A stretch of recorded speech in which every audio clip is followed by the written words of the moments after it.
मैं धारक को अर्थात देखने और सुनने वालों को ये वचन देता हूँ कि मेरा पूर्व जन्म और वर्तमान जन्म में किसी भी राजनीतिक दल से कोई संबंध नहीं है और ना ही अगले जन्म में किसी राजनीतिक दल से कोई संबंध होगा। अर्थात भूत, वर्तमान और भविष्य में कोई संबंध नहीं है। मैं सरकार हूँ के सभी एपिसोड मेरी खुद की सोच है। इसमें मेरा किसी भी मानव की भावना और उसके उद्देश्य को ठेस पहुँचाने का कोई ध्येय नहीं है।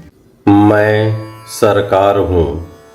मेरा कर्म मानव जाति के विकास के लिए सतत कार्यशील रहना है। हे मानव, किसी भी चीज की अति अर्थात कट्टरता हमेशा ही नुकसानदेह होता है। कट्टरता मानव के सोचने और समझने की शक्ति को न केवल छीन कर देता है, अपितु कई बार सोचने की संपूर्ण शक्ति को भी पूर्ण रूप से समाप्त कर देता है। तुमने सुना होगा, अति सर्वत्र वर्जियेत, अर्थात अति हर जगह, या यूं कहें कि हर चीज के लिए वर्जित है। इसी अति के परिणाम स्वरूप मानव कुछ ऐसी हरकतें करने लगता है जो समाज और इस भूखंड के लिए हानिकारक हो जाता है। अति चाहे धन का हो, किसी पद का हो, यौवन का अथवा रूप का ही क्यों ना हो, हमेशा हानिकारक ही होता है। इस वर्तमान युग में वर्तमान राजा के विरुद्ध अनेकों मानव अति उत्साहित और अति अहम के वशीभूत होकर एकजुट हो गए हैं, जिसका नेतृत्व पूर्ववर्ती राजा के वंशज का एक राजकुमार कर रहे हैं। ये राजकुमार तो अहम में इतने आकंठ डूबे हुए हैं कि उन्हें कुछ समझ ही नहीं आता है कि क्या उचित होता है बोलने और करने के लिए।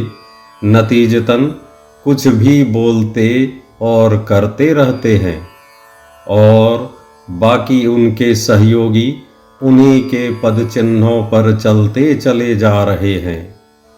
उन्हें समझ नहीं आता कि इस भूखंड और इस भूखंड के प्रजाओं के लिए क्या उचित है और क्या अनुचित। इन सभी के एकत्रित होने का सिर्फ एक ही उद्देश्य है कि किसी भी प्रकार से वर्तमान राजा को राजगद्दी से वंचित कर दिया जाए। इस प्रकरण में चाहे देश विरोधी कार्य ही क्यों ना करना पड़ जाए या इस भूखंड की आलोचना ही क्यों ना करनी पड़े। इनका इतिहास ये भी बताता है कि जब जब इन लोगों ने राजगद्दी हासिल की है, चाहे प्रत्यक्ष रूप में या परोक्ष रूप में हो, आम प्रजा को सिर्फ और सिर्फ दोहने का ही कार्य किया है। इस भूखंड की संपत्ति का बंदर बांटकर खुद और अपने मंत्रियों तथा सहयोगियों को धनी से अति धनी बना दिया। ये इन लोगों के रहन सहन में भी प्रत्यक्ष रूप से दिखता है। वर्तमान राजा के राजगद्दी संभालते ही इन लोगों का बंदर बांट बंद हो गया।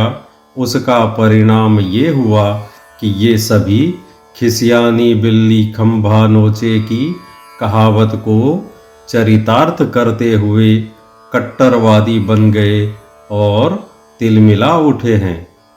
इसी तिलमिलाहट के कारणवश कुछ ऐसा कार्य कर बैठे कि एक के बाद एक सभी कारागार की ओर प्रस्थान कर रहे हैं।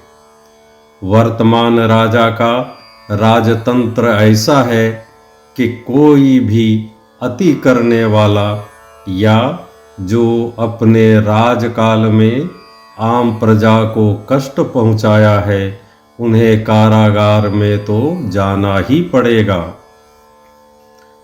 बचपन में हम सब ने एक कहावत सुनी थी, अति भक्ति चोरेर लक्षणम। आज ये कहावत राजकुमार के सहयोगियों पर पूरी तरह चरितार्थ हो रही है। इनके सहयोगी जो कारागार जा रहे हैं वो वहाँ गीता और रामायण पढ़ने के लिए ले जा रहे हैं। काश ये लोग इन महान ग्रंथों को पहले ही पढ़ लिए होते तो आज कारागार जाने की स्थिति पैदा ही नहीं होती।